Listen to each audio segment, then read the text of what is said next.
Like, because there obviously are sleeper cells in the Jewish nation of Jews that,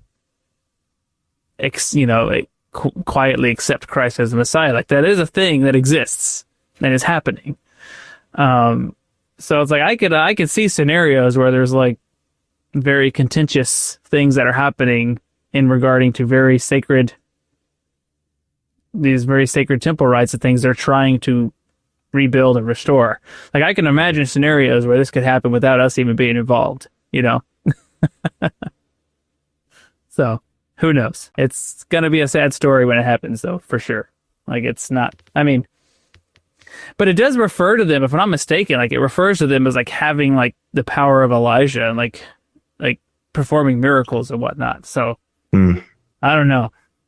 This is one of those, like, we get a little bit of insight as to who they are, but we don't know how much else surrounding it is narrative versus literal. Okay, folks, that's all we got. Thanks for joining us. Tell us where we're wrong.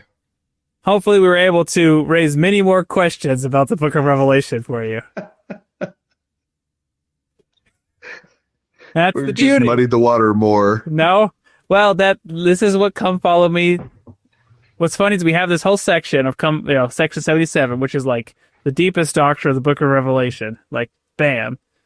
And like, Come Follow Me doesn't even go into it at all. It just, like, the only thing Come Follow Me manual says is, if you ask questions, you can receive answers. That's the takeaway.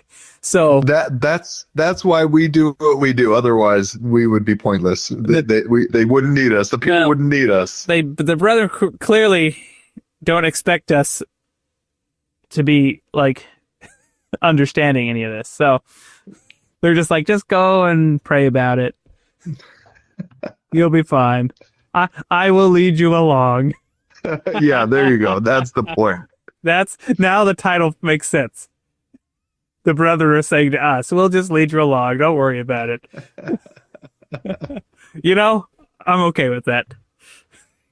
Agreed. Okay. If anything, this does prove Joseph Smith was a prophet of God. Like, his ability to ask the right questions and receive the right answers is unparalleled. And this, like many of the revelations that we have from him, is just profound and impressive.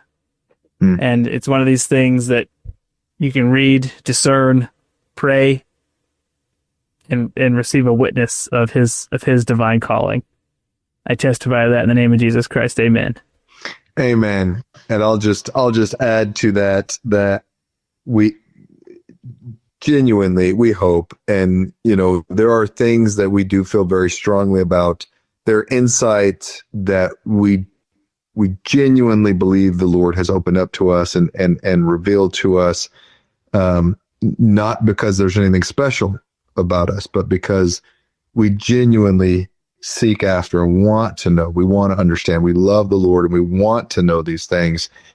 And frankly, all we truly want to do, and the whole reason we started this, was to try to inspire others to seek after truth and light and knowledge, and frankly, to be able to understand the mysteries, because it has certainly deepened our, not only our understanding, but our testimony and our conversion to the gospel. We had all that before, but the understanding and the truth and the light we've received has just deepened all of that and expanded all of that. And our roots now in the gospel are so much deeper and stronger than they were before. And that's all we do. I mean, we like to joke around and have fun with this, but we hope that we can present things in a way. Well, here's the thing. That you can't say that we believe many great and important things are yet to be revealed, and then say, and then close your mind to new ideas. That's right. Thank you for watching. If you found this content spiritually enlightening, please like, comment, and subscribe. Like the gospel, these little things make all the difference, and it helps the algorithm push out better content for everyone to enjoy on YouTube.